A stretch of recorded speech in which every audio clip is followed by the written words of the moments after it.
চলিছে চলিবই আমাৰ দাবী মানিবই লাগিব আমি নামানো আমি নামানো অসম চৰকাৰ হাই হাই হাই হাই হাই হাই মোদী চৰকাৰ হাই হাই হাই হাই হাই হাই হিমন্ত বিশ্ব শৰ্মা মুৰ্দাবাদ মুৰ্দাবাদ মুৰ্দাবাদ এই জুই চলিছে চলিছে চলিব আই নামানো নামানো অসমৰ জ্বলন্ত সমস্যাৰ ওপৰত হাই হাই সমাদৰ কাৰ্যসূচী আমি লৈছোঁ। আপোনালোকে দেখিছে যে এই চৰকাৰখনে বিভিন্ন কূট কৌশলেৰে তেওঁলোকে যিখন অন্যায়ভাৱে যিখন কা আইন প্ৰৱৰ্তন কৰি গ'ল সেই আইনখন পুনৰ কাৰ্যত ৰূপান্তৰ কৰিব বিচাৰিছে। বৰ্তমান সময়ত এই চৰকাৰে আমাৰ মহকুমা প্ৰশাসন বা পুলিচ প্ৰশাসনক 2014 চনৰ আগত অহা যিসকল অবৈধ বিদেশী আছিল তেওঁলোকৰ যি গোচৰ আছিল সেই গোচৰ প্ৰত্যাহাৰ কৰিবৰ কাৰণে নিৰ্দেশনা দিছে যাতে এওঁলোকক ভাৰতৰ নাগৰিকত্ব প্ৰদান কৰিব পৰা যায়। আমি কা মনা নাছিলোঁ আৰু কেতিয়াও নামানো, আৰু বিশেষকৈ উচ্চতম ন্যায়ালয়ত এই কাৰ ওপৰত বিচাৰ চলি আছে, গোচৰ চলি আছে। গতিকে এই তাৰ কোনো সমাধান নোহোৱাকৈ চক্ৰান্ত কৰি চৰকাৰখনে এনে কাৰ্য কৰিব বিচৰাত আমি তীব্ৰ প্ৰতিবাদ জনাইছোঁ।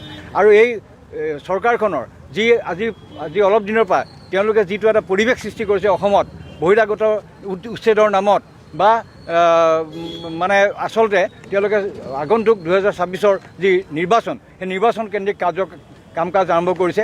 আপোনালোকে দেখিছে যে এতিয়া আমাৰ বিভিন্ন ঠাইত আৰু মুখ্যমন্ত্ৰীজনেতো কৈছে তেওঁ প্ৰৰচনাতে আমাৰ উজনি অসমত মিয়াখেদা আন্দোলনো আৰম্ভ হৈছে। কিন্তু এনেধৰণৰ কিছুমান কাম কাজ কৰি তেওঁ এটা এনেকুৱা পৰিৱেশ সৃষ্টি কৰিব বিচাৰিছে, হিন্দু মুছলমানৰ এটা সাম্প্ৰদায়িক এটা সংঘৰ্ষ কৰাৰ প্ৰচেষ্টা কৰিব বিচাৰিছে আৰু বিশেষকৈ তেওঁলোকক ৰাজপাট লাগে। গতিকে এনেধৰণৰ কাণ্ড কাৰখানাবিলাক আমি বাদ দি পেলাই সামগ্ৰিকভাৱে যদি সঁচাকৈ তেওঁলোকে জাতিক ভাল পায় তেতিয়াহ'লে জাতিৰ কাৰণে প্ৰয়োজনীয় কাম কাজখিনি কৰক। অসমত ইনাৰ লাইন পাৰ্মিট প্ৰৱৰ্তন কৰক যাতে আমাৰ খিলঞ্জীয়া মানুহৰ নিজৰ যি নিৰাপত্তা সেই নিৰাপত্তা বাহাল থাকে। আমাৰ অসম জাতীয় যুৱ ছাত্ৰ পৰিষদে সমগ্ৰ অসমৰ লগতে বিশ্বনাথ জিলাৰ গহপুৰতো আজি অসম চৰকাৰে কাৰ আইনৰ জৰিয়তে হিন্দু শিখ বুদ্ধি জৈন পাৰ্চী এই নাগৰিকসকলক ওপৰত যি অবৈধ বিদেশীৰ যি আইন তেওঁলোকৰ ওপৰত প্ৰৱৰ্তন হৈ আছিলে সেই আইন অসম চৰকাৰে প্ৰত্যাহাৰ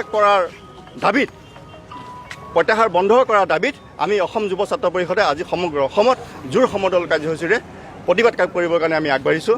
আৰু যিহেতু প্ৰশাসনে ইতিমধ্যে জোৰ সমদল কৰিবলৈ আমাক আপত্তি কৰিছে, বাৰম্বাৰ আপত্তি কৰিছে। সেইকাৰণে তৎসত্বেও আমি যিমান দূৰ পাৰোঁ আমি ফ্লাক্স লাইট হ'লেও আমি সেই প্ৰতিবাদ সাব্যস্ত কৰিবলৈ আগবাঢ়িছোঁ যাতে অসম চৰকাৰে জাতি মাতি ভেটি কথা কোৱাৰ চৰকাৰখনে অসমীয়া খিলঞ্জীয়াৰ অস্তিত্ব জীয়াই ৰাখিবলৈ হ'লে আমাক প্ৰথমতে চৰকাৰখনে সাংবিধানিক সুৰক্ষা দিয়াৰ ব্যৱস্থা গ্ৰহণ কৰক। যেতিয়ালৈকে সাংবাদিক সুৰক্ষা নিদিব তেতিয়ালৈকে কিন্তু এই জাতি মাতি কথা কোৱাৰ এই চৰকাৰখনে অসমীয়া জাতিৰ খিলঞ্জীয়াৰ অস্তিত্ব কেতিয়াও জীয়াই ৰাখিব নোৱাৰিব। আৰু তেতিয়ালৈকে নোৱাৰিব যেতিয়ালৈকে তেওঁলোকে অসম চৰকাৰে অসম বিধানসভাত অসমীয়াৰ অস্তিত্ব জীয়াই ৰাখিবলৈ হ'লে সাংবিধানিক সুৰক্ষা ব্যৱস্থা কৰিবই লাগিব। আমি সেইটো দাবী জনাই আহিছোঁ।